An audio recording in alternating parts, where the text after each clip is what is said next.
Hi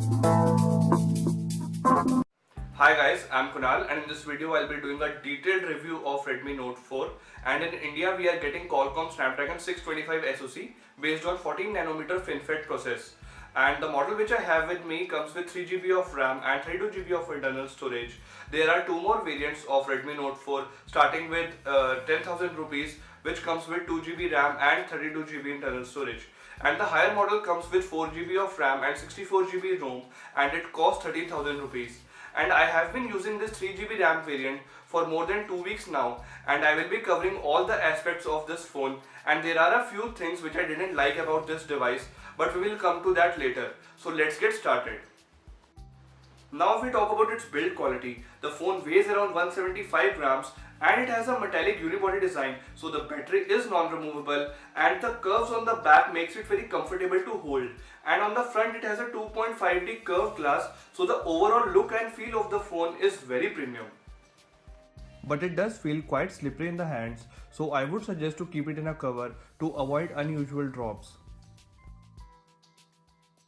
Now if we talk about display, this phone has Full HD 5.5 inch 1080p IPS display, and it is good enough for multimedia stuff like watching videos and playing games. The viewing angles are fine and the outdoor visibility is also decent. But Xiaomi has not disclosed what kind of protection they are using, so we don't know whether this phone has a Gorilla Glass protection or not. So I would suggest to use it with a screen protector. The phone is currently running on Android 6.0.1 Marshmallow on top of MIUI 8, and it comes with some useful features like dual app support, which allows you to use two WhatsApp and much more. As you can see, the RAM management is just average. Asphalt 8 is still in memory, but apps does reload sometimes.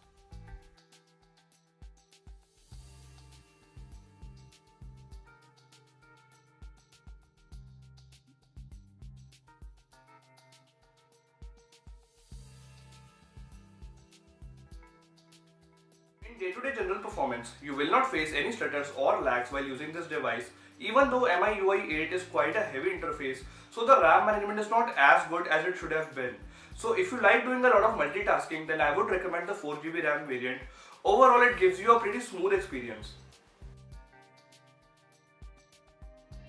This phone has Adreno 506 GPU and it handles all the graphic intensive games with ease. You will not notice any kind of heating issues, as I showed you in my 30 minutes gaming review. You can check out that video, the link is in the description.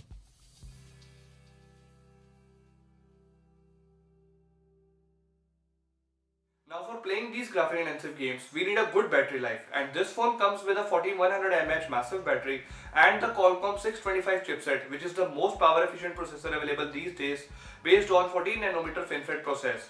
And it was easily lasting me for 1.5 days or even 2 days on my moderate usage. And my moderate usage includes a lot of voice calls, a whole day Wi-Fi 4G on, listening music via Bluetooth speakers for an hour, playing heavy games for around 30 minutes, streaming some YouTube videos, some social media stuff like WhatsApp, Facebook, Gmail, etc. And with that kind of usage, the battery life of this device is amazing. But if we talk about charging time, it takes 3 hours to charge from 0 to 100%, and this phone doesn't support any fast charging. I tried it with different fast chargers. Even though Qualcomm 625 processor supports fast charging, we don't know why Xiaomi didn't enable it. Now if we talk about its camera, the rear facing camera is 13 megapixel with face detection autofocus, and on the front it has a 5 megapixel shooter. I have tested this camera in different lighting conditions and it is much better than the Redmi Note 3. Now here are some sample shots that I have taken from the rear facing camera.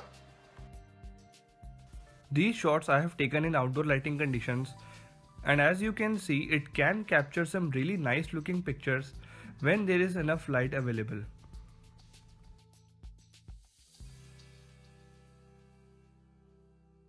Here are some macro shots I have taken in indoor or artificial lighting conditions, and the photos look sharp and have enough details.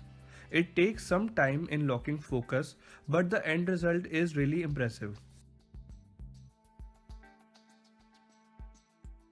These shots are taken in extreme low light conditions, and as you can see here, it struggles in capturing details, and you have to be very careful while taking HDR shots, as you have to hold the phone really still for a few seconds.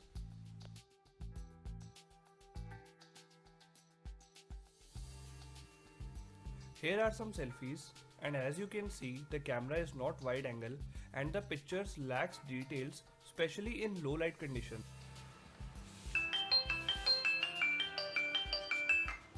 Now if we talk about cellular call quality, the audio via earpiece is clear and it's loud enough to talk in noisy places as well, and the loudspeaker does a decent job, but it could have been a little louder.